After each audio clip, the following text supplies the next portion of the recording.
Hey beautiful people, thanks for joining me on the Gen X experience. As per my promise to upload something every week, it's Saturday evening and I'm sitting up in the beautiful Bay of Islands. I'm having a few days off. I'm actually in Russell and it's been such a wonderful day. I thought I'd end it with a little bit of a vlog and an upload to YouTube. I started a fire tonight. Well, my partner tried to start one. Chimeras, I think they're called. And it went out, so I rescued it. And I'm feeling like a bit of a Girl Scout at the moment. Hopefully it doesn't go out while I am chatting to you. I just did one before, but then there's a little bit of an interruption, so I thought I'd start again. How's my week gone? Well, it's gone really well. I hope yours has too. It's been a busy week as always. I've had some interesting highlights. Monday night was the second week of my Samoan language course. I decided that I wanted to learn how to speak Samoan. My grandparents used to speak occasionally to me in Samoan when I was little, but I've forgotten a lot. My children and I have made a pact that we will go to Samoa in 2 years. And there are courses out there where you can learn how to speak a Pacific Island language, absolutely free, done by Zoom. That was my Monday night. I must say, it is a very difficult course. I think the tutor just believes we're all a lot further than we are. And she's great at speaking Samoan. Let's just see how I'm going by week 6. The homework last week was to find out about the stars on the Samoan flag and what do they mean, and start learning the Samoan national anthem. I've also taken on a little bit of extra homework. I thought I would learn the Lord's Prayer in Samoan. I actually have a Samoan Bible that I bought from a bookshop, secondhand bookshop in Raglan. Tuesday afternoon in the radio station was great. I actually got my show recorded and then I got it uploaded. I was able to share that on my social media content, so that was an absolute bonus. And I've learnt that I can share it on my YouTube channel as well. So what I'm doing with a lot of my shows, that I did interviews with people, which were my morning shows. I did 3 months of morning shows in addition to my Tuesday afternoon Gen X experience show, which are 2 different formats, 2 different types of audiences, I dare say as well. What I'm attempting to do with my morning shows is go in every Saturday when there's no one in the radio station and teach myself how to find an interview within a 2-hour show, cut that, and then upload it as a podcast. I really did interview some very interesting people. Savvy Simon, she's from the Mi'kmaq, Indigenous Canadian Mi'kmaq tribe. I hope I'm saying that properly. She's travelling all around New Zealand. I'm following her on social media at the moment. I did an interview with her. That was a fantastic interview. I did a lot of interesting interviews, so that's what I'm attempting to do, and I will eventually upload them on to YouTube. I've also learned that I can upload my radio shows that I do weekly. I'll get to that. It's going to take me a little bit and a little bit of effort. A lot of effort and a little bit of AI and asking Uncle Google how to do it, but I'll get there. So Tuesday when I went in and I was all ready to start, you make sure that this screen's got this going and that's happening, and you got everything on, and I heard my voice on the radio. Now just before you start your show, you hit the ad rotation, and I heard an advert I did about a month ago. Gee, it really discombobulated me. I hear myself on the radio. I listen to my radio shows when I need to edit, but I hadn't ever done an advert before. It's actually for Guthrie Barron. And for anybody that's watching this that's not from New Zealand, Guthrie Barron is, I'd say it's a home decorating company. It's a store. We have lots of stores like that in New Zealand. So they sell paint and wallpaper and all kinds of things like that. And I'd been asked to do a voiceover. We did 15 takes, and then the manager splices them all, puts the ad together, and because it was a month ago, I'd kind of forgotten about it. But to hear it on Tuesday afternoon on the ad rotation blew me away. I went to start my show and I hadn't put the fader up, and so I had to greet everybody twice, and I had to say at the beginning of my show, oh my gosh, that's my Guthrie Barron moment. It was so funny. That was hard case. Thursday was a great day. Thursday, my day starts in Hamilton at 7 a.m. I belong to a Toastmasters club, First Impression Toastmasters club. And then after that, I go to the Lomas Centre, which is in the Waikato Hospital. I'm an oncology host, which is a volunteer position, and I spend my morning up until lunchtime there supporting the people that have come in from all over the Waikato Bay of Plenty region that need chemotherapy or radiation, or they've just started their journey and they need to come in and see a specialist and work out what is the best form of treatment for them. And I met a wonderful couple in the chemotherapy floor. I won't mention their name, but they have started following me on social media. Great couple. We had the best conversation. I thought I might share that with you. It was all about Generation X and how we are the last analog generation. We grew up without smartphones, air fryers, Bluetooth speakers, everything that young people today take for granted. I have a 17-year-old son.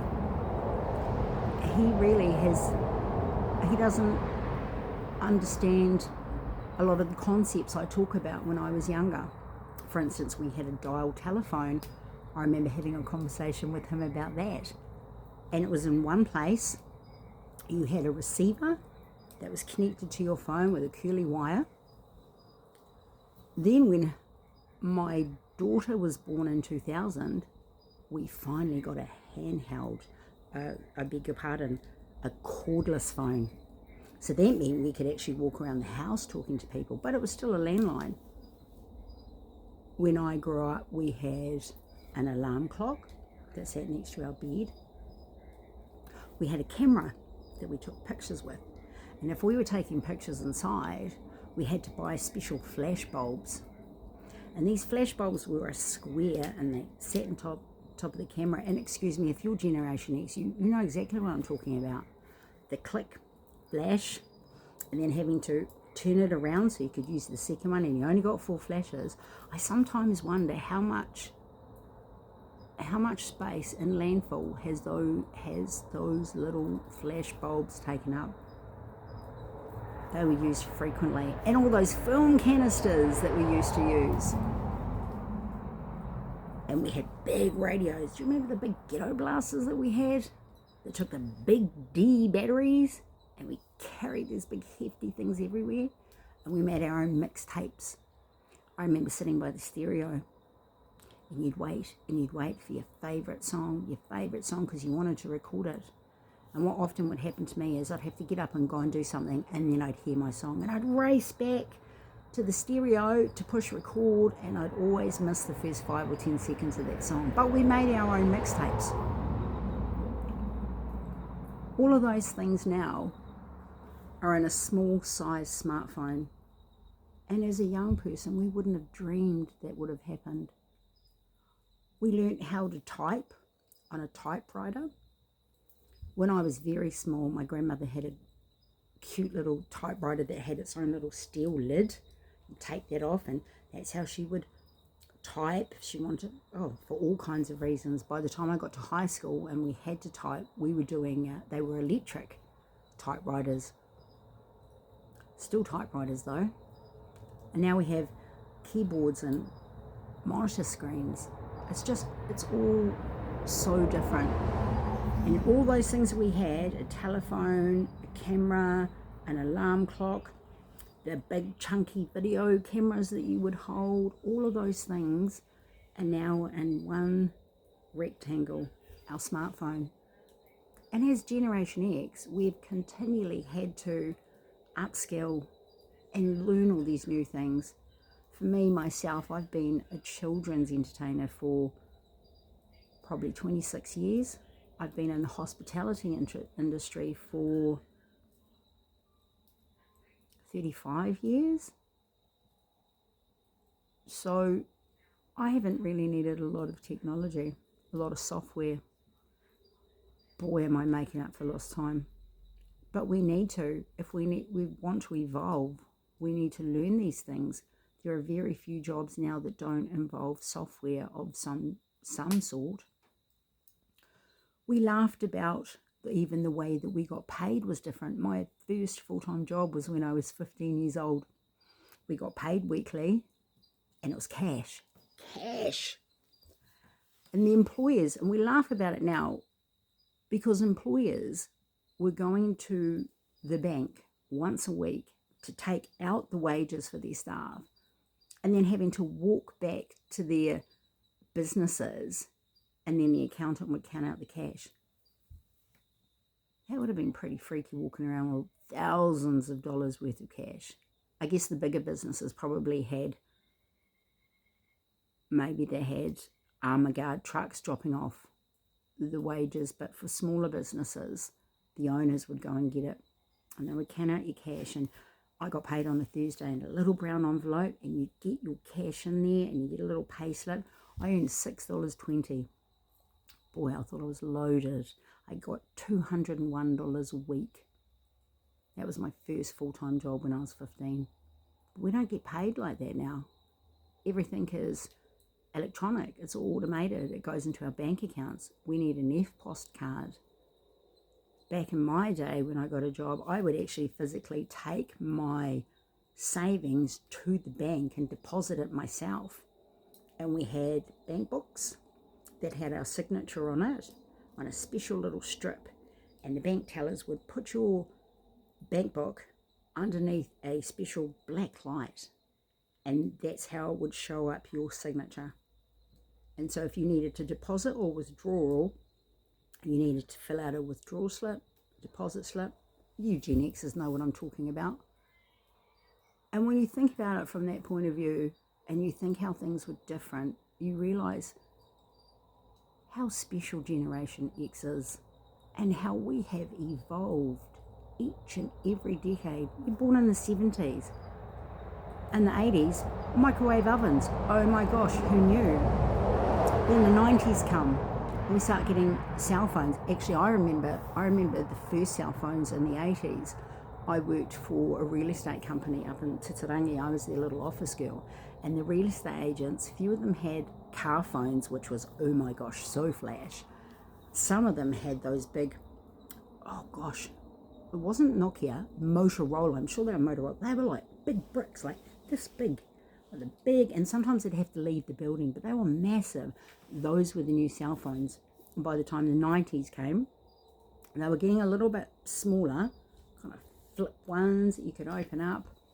Things have evolved so much. So if you're Generation X and you remember the things I'm talking about, and you're constantly evolving as well, learning about the different social media platforms. I mean, how many ways can we make phone calls and contact people? I was laughing about that the other day.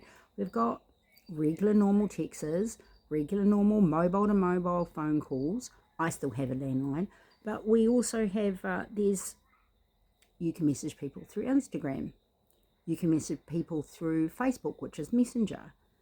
I am now part of a WhatsApp group for Toastmasters. And I'm pretty sure there's another one too, which my son uses, and I can't think of it off the top of my head. I was going to say MySpace, but that is MySpace and Bebo. They were so very early on social media platforms. If anyone remembers Bebo out there, and how you could give so many love hearts in a day, and that's where you uploaded your photographs to. what is that other one that my son used? Snapchat. There are so many ways to contact people, and there's also another one. Is it Discord? There are so many ways. So if you're a Generation X out there and you're evolving constantly and you're trying to keep up with your children and you're trying to keep up with your job and you're just trying to keep up, I commend you. I see you. I feel you. That's what I wanted to chat about in this little upload. So I hope you've enjoyed it. I thought I'd better put something up because I was committed to doing something every week. And I might even do a reel for some of the beautiful highlights of my stay in Russell. And one of the best things that I've seen today is a little sign that says, "Kiwi are here. Please keep your dog under control." Oh my gosh, that just warmed my heart. The thought that I'm in a little town where Kiwis are running around in the wild. This is a beautiful place to be. So thank you for listening to me talk a little bit about back in the day and how it has all changed and how we're catching up. I hope you have a beautiful night, a beautiful day, whatever you're doing. Take care. Thanks for listening. Like if you want to, subscribe would be great, and I promise I'll keep bringing content. But comment if there's something that you want to know or you want to hear me talk about or something that you're interested in, let me know. But thanks for listening. You have a wonderful day. Mā te wā.